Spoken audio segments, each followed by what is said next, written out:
오늘 설교 제목을 우리 안에 놓을 기반이라는 말씀을 제목으로 다시 한번 정리를 해보기를 원합니다. 송구영신 예배를 드리면서 이제 성령의 열매를 맺기 위해서 말씀을 좀 심어야 된다고 말씀을 시작을 했습니다. 이제 9월 달도 이제 중반으로 넘어서서 어떻습니까? 첫 시작의 목표를 성령으로 말씀을 내 안에 심어서 말씀의 열매가 나타나고 있는지. 이제는 이렇게 9월 달은 수확의 계절이잖아, 그죠?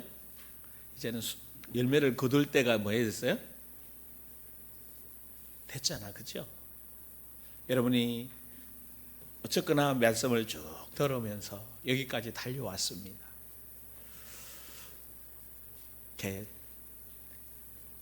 이렇게 생각할 때가 있는 것 같아요. 그게 뭔가 하면 그냥 평상시 그냥 내가 열심히 삶을 살다가 갑자기 성령이 막 역사해 주시고 말씀이 생각이 나서 막 이렇게 능력 있는 삶을 살아내는.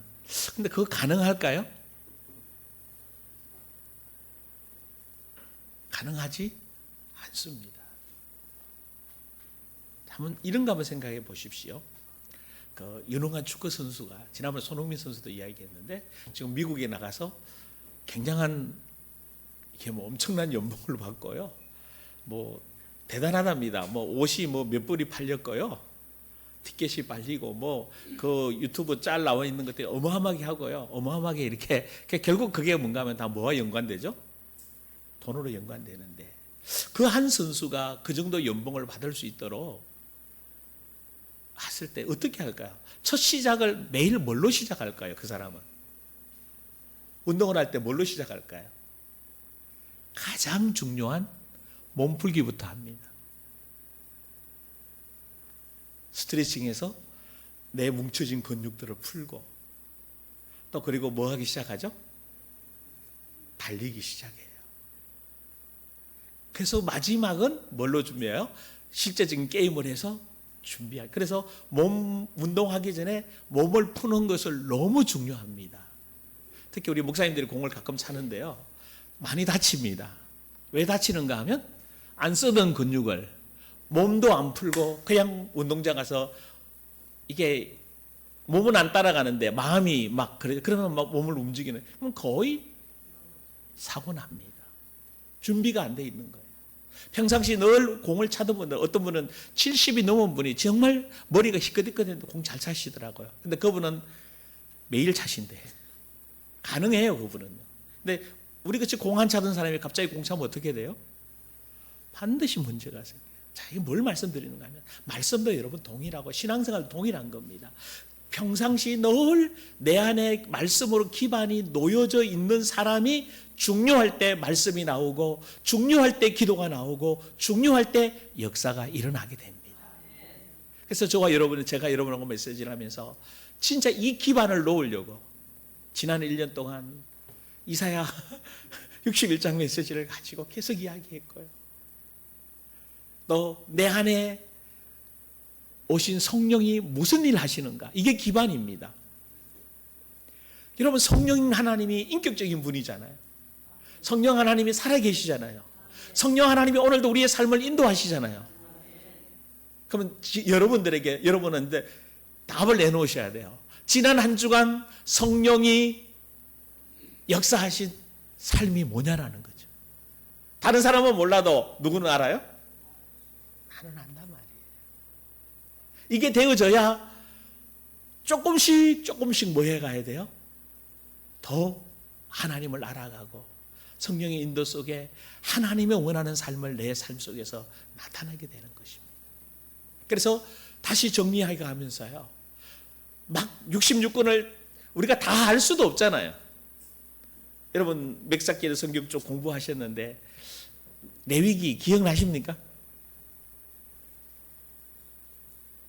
로마서 기억이 나십니까? 레위기 전에 로마서 하셨잖아요.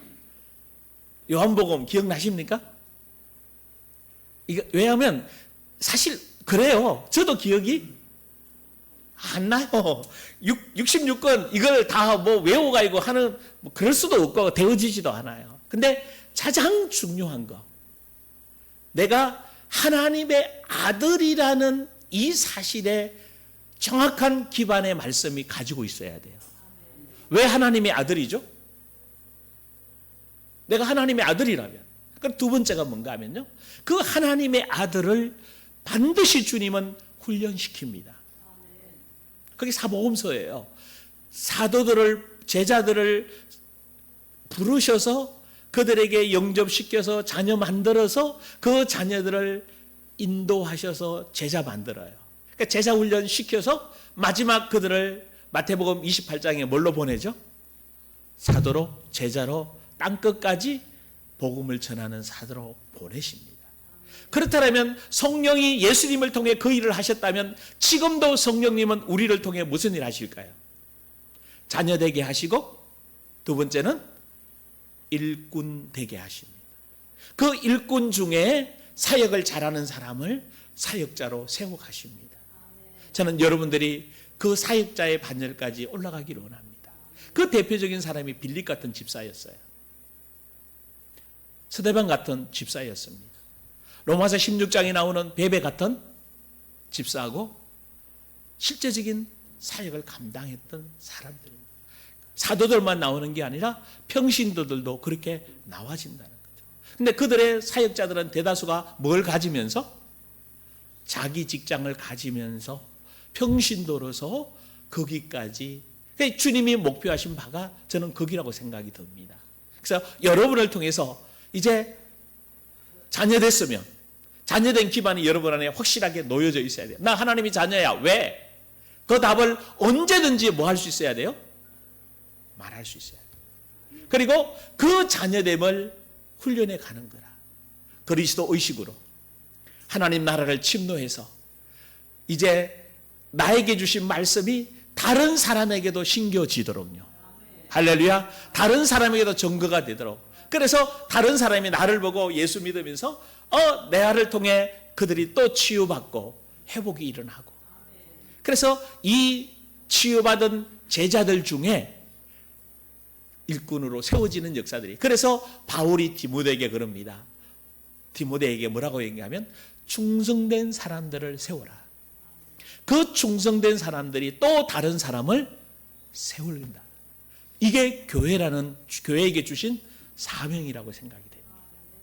자, 그래서 여러분에게 주 핵심 포인트가 뭔가 하면 우리를 예수 그리스도로 말미암아 우리를 구속하셨고, 할렐루야. 이 구속된 사람을 예수님은 뭐 하기를 원하는 거면 치유하기를 원하셨어요. 그래서 사실은 사복음서에 가장 핵심적으로 가장 많이 나오는 내용이 뭐예요? 치유예요. 그리고 치유시켜서 뭐 하는 거죠? 회복하게 만들어요. 그러니까 회복이 된 게 뭔가 하면 하나님의 자녀답게 이 땅에서 하나님의 자녀로 살아내는 거예요. 굉장히 쉬워요. 이 전체적인 이 내용만 딱 중심 잡고 있으면 거기에 이제 나머지 성경 구절은 뭐 하면 돼요? 삶에서 응용하고 적용만 하면 됩니다. 그래서 그러면 여러분이 답이 나왔어야 돼요. 자, 이것을 예수님은 마태복음 7장 마태복음 5장, 6장, 7장을 산상수훈이라고 얘기합니다. 잘 아시죠? 산상수훈의 결과가 뭔 줄 아세요? 뭘 예수님이 말씀하시는가 하면 마태복음 7장 24절부터 이렇게 표현합니다. 누구든지 이 말을 듣고 행하는 자는 그 집을 반석 위에 지은 지혜로운 사람 같으니. 자, 산상수훈의 메시지를 전해놓고 결론이 뭔가 하면 이 말씀을 들은 여러분들이 뭐 해라? 행하는 자는 어떤 사람이다? 그 집을 반석 위에 세운 지혜로운 사람 같다. 그래서 성경은 우리를 보고 예수님 보고 집 짓는 주인이라고 얘기하고 우리를 집 짓는다고 얘기해요. 그래서 집을 짓는 게 뭔가 하면 신앙생활이 우리 안에 신앙의 집 말씀으로 지어서 하나님이 원하시는 사람으로 살아내는 걸 말하고 있습니다. 자, 어디에다 세우자 하면 반석 위에 세워야 돼요. 그 반석이 뭔가 하면 그리스도 반석이잖아요. 예수님이 베드로에게도 그랬어요. 이 반석 위에 내 교회를 세울 것이다. 그 반석이 신앙을 고백해서 하나님의 자녀된 교회된 베드로를 이야기합니다. 그래서 예수 그리스도를 반석으로 삼은 그 위에다가 뭐 해야 돼요? 집을 지어가는 것입니다. 근데 뭘로 짓죠? 말씀으로 지어. 말씀으로 내 안에 집을 짓는 거예요. 그래서 이 집을 짓는 사람은 뭐 하는 사람이냐면 지혜로운 사람이라고 얘기합니다. 그럼 여러분 쉽게 생각하면요, 집을 지을 때 어디에다 지어요? 모래 위에? 그냥 거기 위에다가? 아닙니다. 높은 집일수록 밑으로 깊숙이 파고서 단단하게 쇠도 받고 막 단단하게 만들고 그 위에 집을 지어요. 요즘은 또 지진이 많이 일어나기 때문에 흔들려도 진도 7, 8까지는 이제 견디도록 집을 짓게 됩니다. 넘어지지 않도록요. 이게 이 사람 보고 뭐요? 지혜로운 사람이에요. 근데 만약에 모래 위나 흙 위에 집을 지으면요, 비 오면 그게 이제 결론이었어요. 산상수훈의 결론이 뭔가 하면 이 반석 위에 집을 지은 자는 지혜로운 자다. 그렇지 않는 자들은 어리석은 자다. 비 오고 창수가 일어나서 다 무너지는 거예요. 그러면 저도 여러분도 수많은 교회 다니는 분들이 마지막에 무너지는 사람 참 많이 봅니다. 아니 수십 년 목회 생활, 수십 년 교회 생활이 와 저 말밖에 할 수 없을까? 40년, 30년 목회한 분이 제가 죄송합니다만은요, 여행을 갔다 왔대요. 수많은 사람들하고. 이제 대부분의 목사님들은 누구하고 여행을 가요? 아니면 수양회를 목사님들하고 가잖아요. 근데 이제 이분이 이제 세상 사람들하고 가게 됐어요. 마지막 이제 은퇴하면서 이렇게 준비를 해가 갔대요. 갔는데 누구하고 갔는가 하면 교장 선생님들, 은행 은행장들. 그러니까 좀 쉽게 말하면 내노라 하는 사람들하고 같이 간 거예요. 갔는데 좋았어. 근데 마지막 결론이 뭔가 하면 내 받는 은퇴하고 나에 받을 돈이 내가 제일 작은 거예요. 그 뭐 교사나 은행장들이 뭐 거의 1,000만 원 정도, 또 그 부부가는 뭐 1,000만 원이 넘는 사람도 있고 뭐 그렇게 한번 받았. 그래서 이제 이걸로 가지고 그냥 그랬다 그러면 되는데 그냥 이걸 이렇게 마지막 얘기를 해버렸어. 좀 뭐라고 얘기한가 하면 좀 있잖아, 그죠? 아, 내가 좀 초라했다, 좀 힘들었다는 표현을 써버린 거예요. 그럴 때 교인들이 그 얘기를 듣고 실망을 한 거예요. 30몇 년을 목회하신 목사님이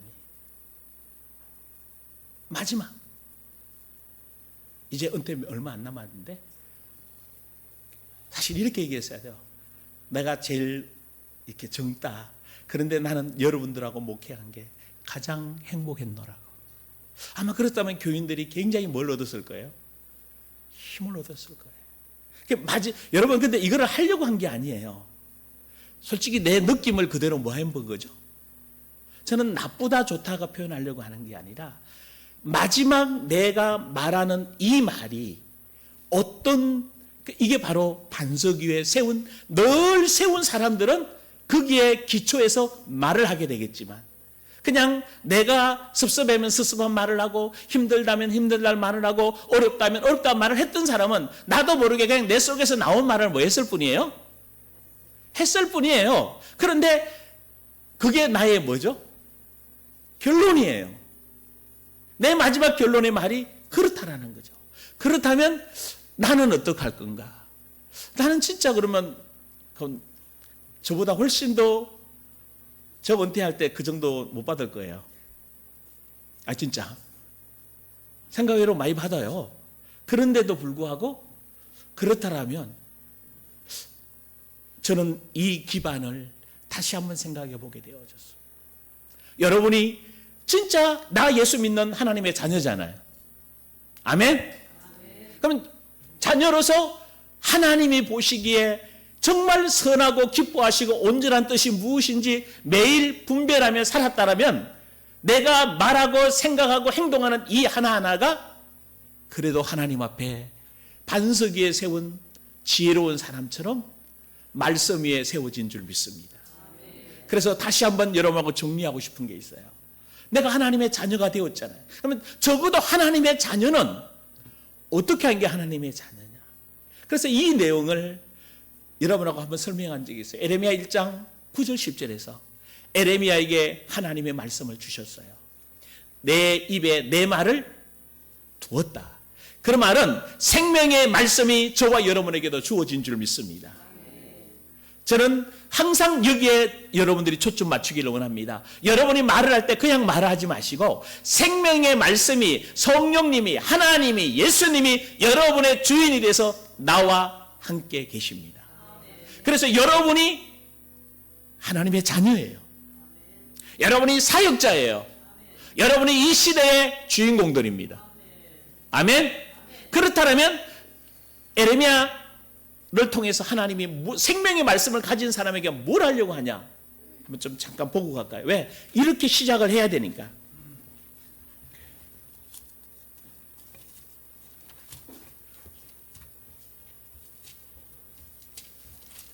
에레미야 1장 다 살펴봤던 내용들이에요, 여러분하고.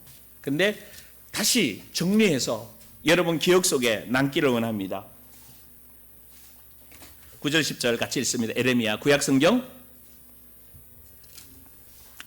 1050쪽입니다. 제 성경은 1050쪽.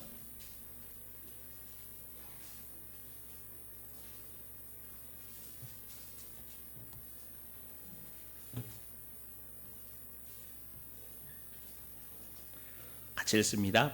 여호와께서 그의 손을 내밀어 내 입에 대시며 여호와께서 내게 이르시되 보라 내가 내 말을 내 입에 두었노라. 보라 내가 오늘 너를 여러 나라와 여러 왕국 위에 세워 내가 그것을 뽑고 파괴하고 파멸하고 넘어뜨리며 건설하고 신게 하였느니라 하시니라. 아멘. 생명의 말씀을 에레미야에게 준 목적이 뭐예요? 먼저 뭐부터 하기를 원하시죠? 뽑고 파괴하고 파멸하고 넘어뜨려야 돼요. 뭘 넘어뜨려요? 그러면 이 말을 들을 때 여러분이 지난주 메시지를 이해한 분들은 무슨 말인지 알아요? 여호와의 봉사자들은 뭘 해야 된다고 그랬어요? 황폐해진 성읍을 무너뜨려서 새롭게 중수해서 세워야 될 것을 기억나십니까? 이거 그래서 제가 늘 이야기하지만 여러분 메시지를 여러분이 이해를 하셔야 여러분 안에 뭐가 놓여져요? 기반이 놓여져요. 기반이 놓여져야 그 속에 말씀이 열매 맺기 시작합니다. 그래서 여러분이 언제든지 여러분의 생각과 마음 안에서 말씀이 나올 수 있도록 성령님이 여러분을 터치할 수 있도록 말씀이 여러분의 생각과 감정을 터치해서 여러분을 통해서 하나님의 영광이 나타나기를 주의 이름으로 축원합니다. 자, 잘 봐요. 뽑아야 돼요. 무너뜨려야 돼요. 파괴하고 파멸하고 넘어뜨린단 말은요. 잔재까지 완전히 뭐 하는 거라?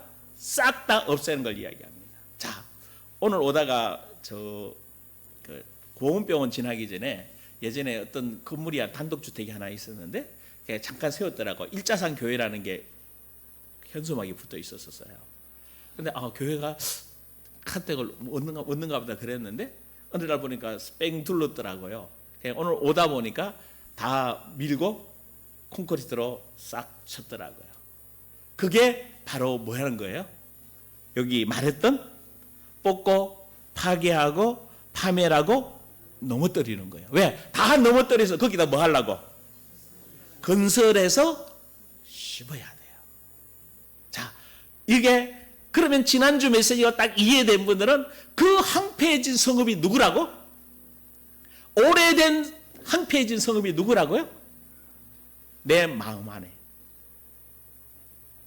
건물을 이야기하는데 사실은 건물이 아니라 건물 안에 뭐 하고 있는 사람? 살고 있는 사람이라는 거예요. 그래서 그 황폐해진 성읍을 새로 만들려면 어떻게 해야 돼요? 그래서 여러분들이 건물을 리모델링 하는 걸 좋아해요? 새로 건축한 걸 좋아해요? 새로 건축한 걸 좋아해요. 건축하려면 어떻게 해야 돼요? 다 무너뜨려야 돼요. 여러분이 하나님의 자녀로 건축이 되어지려면 여러분 다 무너져야 돼요. 뭐가 무너져야 돼요? 자, 이게 본질이에요. 여러분이 메시지를 들으면서 저하고 때로는 상담도 하고 얘기를 하면서 많이 불편했던 게 있었어요. 자존심도 상하고. 사실요, 생각외로 저를 잘 많이 피합니다. 만나자 그러면 되게 안 만나려고 해요. 앞에서는 예 그러는데요, 뒤에 가면 그냥 이유가 있어요. 저도 알아요. 틀린 걸 틀렸다고 얘기하다 보니까 싫어해. 근데 제가 예전에 그랬거든요. 어떤 분을 만나면서 목사님 말해주세요. 제가 다 고칠게요.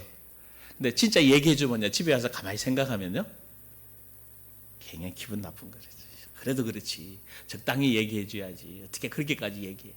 근데 세월이 흘러 지금이 왔을 때는요, 만약 그 얘기를 내가 안 들었더라면, 내가 고쳐야 될 것을 듣지 않았다면 나는 변화가 안 일어났을 거다. 자존심도 상했고 기분도 나빴고 고치라는 얘기 들을 때 힘도 빠지고. 사실 그래서 목사니까 그렇지 교인들 같으면 교회 옮기고 싶은 생각이 참 많았겠다. 목사가 교회 옮기단 말 못하잖아요. 근데 교인들은요, 힘들면 아이씨 이 교회밖에 없나, 충분히 이해하고 제가 받아들여요. 그런데 세월이 흘러 이제 저도 나이가 들으면서 결국 파괴하고 다 무너뜨려야 되지 않냐 이 말이에요. 우리 마음에 새로운 마음이 돼야 되지 않냐 이 말이에요. 할렐루야. 자, 이걸 이해하셔야 건설해서 뭐 해야 돼요? 심을 수가 있어요. 자, 그러면 건설해서 심는다는 말이 무슨 이야기예요?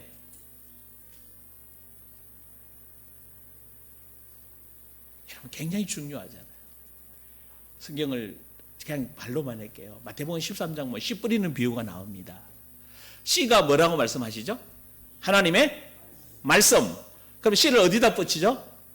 밭은 누구? 마음이란 말이에요. 말씀을 어디에다 뿌려야 돼요? 마음에다. 그러면 씨를 뿌리려면 호세아에서 뭐라고 얘기해요? 묵은 땅을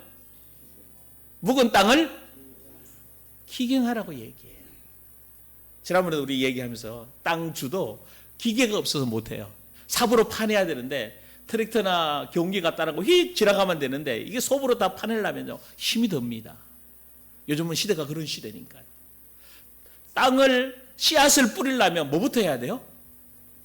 땅을 그래서 깊이 파서 깊이 엎을수록 더 기름진 땅을 만들어요. 할렐루야. 너무 중요한 거라. 여러분이 이 사실을 빨리 인지하고 여러분 마음 안에 있는 깊숙이 숨겨져 있는 것들이 다 드러나기를 주의 이름으로 축원합니다. 근데 그 드러나는 마음 중에 마태복음 14장에 세 가지 마음이 있어요. 첫째, 길가밭이 있어요. 두 번째, 돌짝밭이 있어요. 세 번째, 가시밭이 있어요. 자, 뭐예요? 길가밭은요, 말씀을 들으면 열이 돋고 마귀가 그걸 보고 빼앗아 간다고 얘기해요. 말씀이 내게 아무것도 없는 거예요. 들었긴 들었는데 뭘 들었지? 없어요. 이 사람이 길가밭이에요. 마음이 강팍한 거예요. 두 번째, 돌짝밭이에요. 돌짝밭은 뭔가 하면 은혜로 말씀을 받아요. 그런데 내 안에 뭐가 많아가지고 상처가 많고 돌멩이들이 많다 보니까, 여러분 제가 가끔 이야기합니다마는 집에 가서 이부순수하지 말기를 주의 이름으로 축원합니다. 그게 무슨 말인가 하면요, 들을 때는 아멘 들어요. 아멘, 그렇게 살아야 돼. 나 고쳐야 돼. 이거 내 거 아니야 라고 얘기했는데 집에 가서 곰곰이 생각해 보면요, 자존심도 상하거든. 마귀가 이부순수를 하는 거예요. 여러분, 이부순수는 마귀가 하는 걸 알고 누가 해야 돼요? 묵상하면서 성령님이 하는 이부순수로 가시길 원합니다. 근데 그렇게 가기는 쉽지 않아요. 마귀가. 그리고 교인들끼리도 모여서 얘기하잖아요. 맞아, 목사님이 이 목사님 이렇게 전해줬으면 좋았는데 굳이 거기서 얘기를 해야 돼. 나 자존심 팍 상했어. 그냥 나 기분 나빠. 속에서 막 올라와. 이게 실제적인 얘기를 해요. 근데 얘기하셔서 여러분 속에 그것들을 다 뽑아내시는 여러분 되길 주임으로 축원합니다. 돌멩이들이 많다라는 거예요. 그래서 부딪혀, 아파, 힘들어해. 메시지 들으면 불편해. 그럼 바리새인들이 예수님을 왜 죽이려고 했어요? 말씀 들을 때마다 뭐예요? 계속 찔리고 부딪히는 거예요. 그러니까 결국은 안 되겠다. 저 예수를 뭐 해야 된다? 죽여야 된다고 얘기해요. 메시아를. 그럼 메시아가 와서 우리를 먼저, 여러분 아까 얘기했잖아요. 에레미야를 통해서도 그렇고 성경 계속해서 우리 속에 있는 이 썬뿌리들을 뽑아내야 되잖아요. 그 썬뿌리를 뽑아내려면 여러분 굉장히 재미있는 사건이 생겨요. 그 환경에 다시 직면해야 돼요. 내가 썬뿌리가 있다는 것을 하나님은 뭐 하기를 원하세요? 먼저 알려주세요. 그 알려주려면 그 썬뿌리가 너 안에 있고 너가 이런 게 상처가 있고 이런 아픔이 있다라고 알려주시잖아요. 근데 그거 직면하기가 굉장히 어려워요. 싫어요. 왜냐하면 그 아픈 상처를, 그 힘들었던 기억을 그냥 내 속에 뭐 하기를 원하죠? 숨겨두기를 원하죠. 근데 그거 숨겨두고 있으면 내 삶이 행복하지 않아요. 결국이 아니에요. 계속 나와요. 근데 누구만 인지 못할 뿐이라 내가 인지 못하는 거예요. 여러분 생각해 보십시오. 말이 없다고 말하는 분죠. 원래 말이 없는 분이에요? 아니에요. 대부분이요. 말이 없는 가정에서 살았던 분들이에요. 맞아요? 말이 많고 말 많이 하는 사람은요. 원래 말이 많은 사람이에요? 아니에요. 말이 많은 가정에서 뭐 했어요? 살았어요. 이미 내 마음 안에 상처와 썬뿌리로 남아있는 거거든요. 근데 이걸 얘기하면 다 뭐 하죠? 뽑아야 되고 파괴하고 무너뜨려야 될 거를 얘기하면 싫어하는 거라, 돌멩이가. 그래서 이 묵은 땅을 기경하라는 말이 뭐예요? 기경에서 돌멩이를 뽑아내라는 얘기예요. 예수님이 오셔서 상한 마음을 치유하시고 포로된 자, 갇힌 자를 자유케 하신 줄 믿습니다. 십자가에서 끝내신 줄 믿습니다. 그럼 가시밭이 뭐죠? 그러면요? 염려, 근심, 재리. 특히 뭐 때문에 염려할 수밖에 없는가 하면 물질 때문에 염려할 수밖에 없어요. 어저께도 결혼식을 갔다 오면서 목사님 한 분하고 같이 오면서 이런 얘기, 저런 얘기, 뭐 차가 많이 밀리더라고요. 저쪽으로 외곽으로 돌아와야 되는데 어떻게 길을 잘못 들어가고 시내길로 들어가고 하필이면 가장 밀리는 길로 들어와요. 그러니까 이게 얘기하는 시간이 많아요. 근데 제일 고민이, 그분도 그러니까 젊은 목사님인데 젊지도 않은데, 그죠? 요즘 이중직 때문에 그러니까 못 먹고 살으니까 뭐 해야 돼요? 이중직을 하긴 해야 돼. 근데 이중직을 하면 영성이 깊어지지 않아요. 그러면 계속 이게 이제 다람쥐 쳇바퀴 돌듯이 결국은 결론을 내서 목회자가 내가 먹고 사는 문제는 하나님이 책임지신다는 것을 뭐 해야 되는가 하면 경험해야만이 다음 목회를 갈 수 있다. 그러니까 이걸 어떻게 답할 거냐. 근데 거기까지 가기 전에 먼저 직장생활을 구하게 되죠. 왜? 당장 목구멍이 뭐라? 포도청이라. 이게 실제적인 우리가 아픔이라는 거죠. 염려, 재리, 근심, 걱정, 물질 때문에. 그래서 이 부분을 아무리 얘기해도 이론이, 이건 늘 여러분에게 지난주 몇 번 얘기했던 것이에요. 누구만이 해결할 문제예요? 누구만? 내가 해결해야 될 문제지, 제가 아무리 여기서 떠들어도 여러분들에게 아무리 다른 사람이 얘기해도 결국 누가 안 움직거리면? 내가 안 움직거리면 변화 안 일어나는 거예요. 이 뽑아내야 돼요. 뽑아낸 이후에 뭐 해야 되죠? 가시밭, 돌밭, 길가밭 다 하고 난 뒤에 옥토밭을 만들어야 돼요. 옥토밭은 뭐예요? 말씀을 아멘으로 받는 거예요. 할렐루야. 그 말씀이 30배, 60배, 100배의 열매를 맺게 될 줄 믿습니다. 이제 기반이 놓여지면 말씀의 열매가 맺기 시작하는 거예요. 근데 말씀의 기반이 놓여 이제는 뭐부터 시작해야 된다? 뽑고 파괴하고 파멸해야 된다. 할렐루야. 그래서 여러분들이 혹시나 힘들고 어렵고 때로는 답답한 부분이 올 때 힘들어하지 말기를 주님으로 축원합니다. 부탁하건대 힘들 때 저에게 오세요.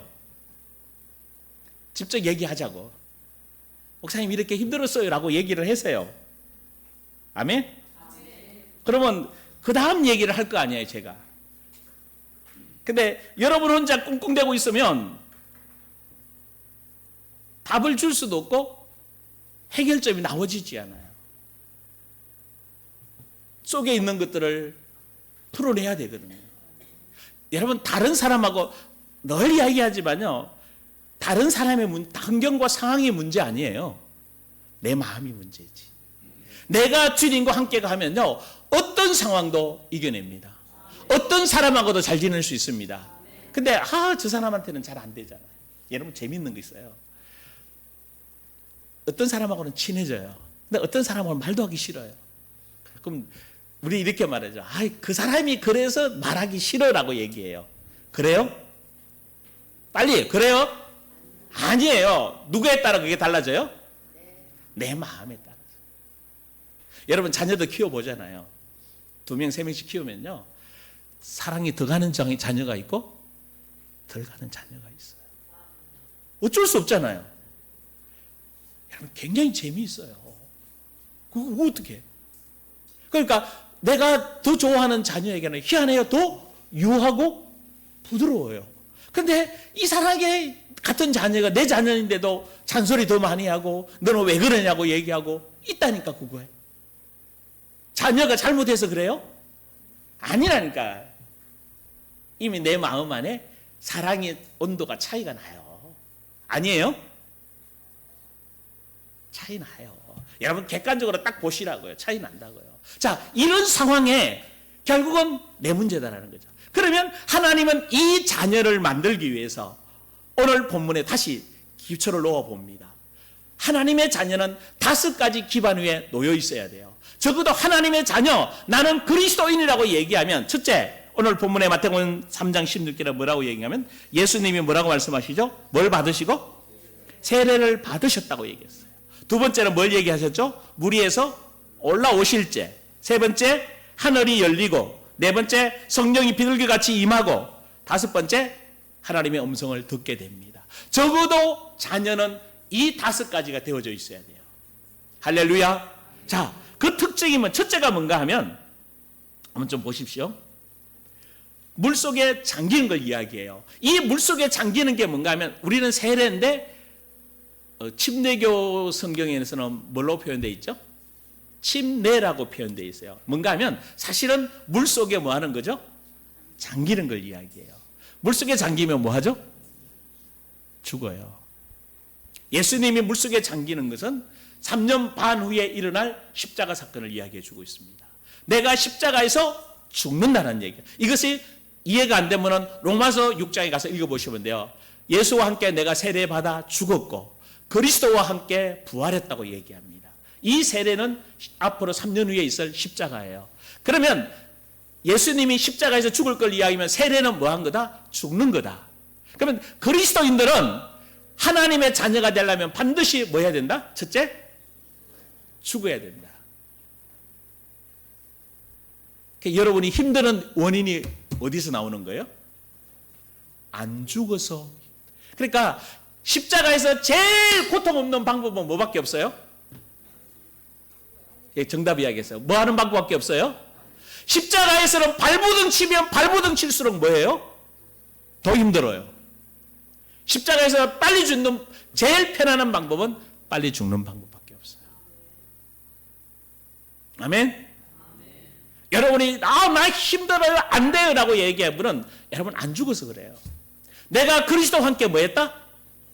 죽었다라고 말해 보십시오. 그러면 뭐가 죽었다는 거예요?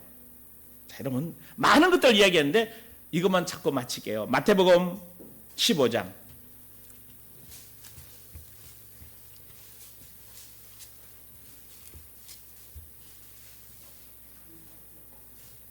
마태복음 15장 18절 19절 여러 가지가 있는데 그냥 죄가 죽었다 이거는 기본적으로 이미 다 뭐 하는 거죠?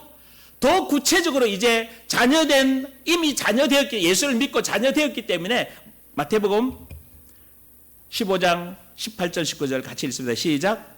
입에서 나오는 것들은 마음에서 나오나니 이것이야말로 사람을 더럽게 하느니라. 마음에서 나오는 것은 악한 생각과 살인과 간음과 음란과 도둑질과 거짓 증언과 비방이니. 자, 재미있는 말입니다. 여러분, 입에서 나오는 게 뭐죠? 자, 어디에서 나오는 거죠? 입에서 나오는 게? 마음에서 나오는 거예요.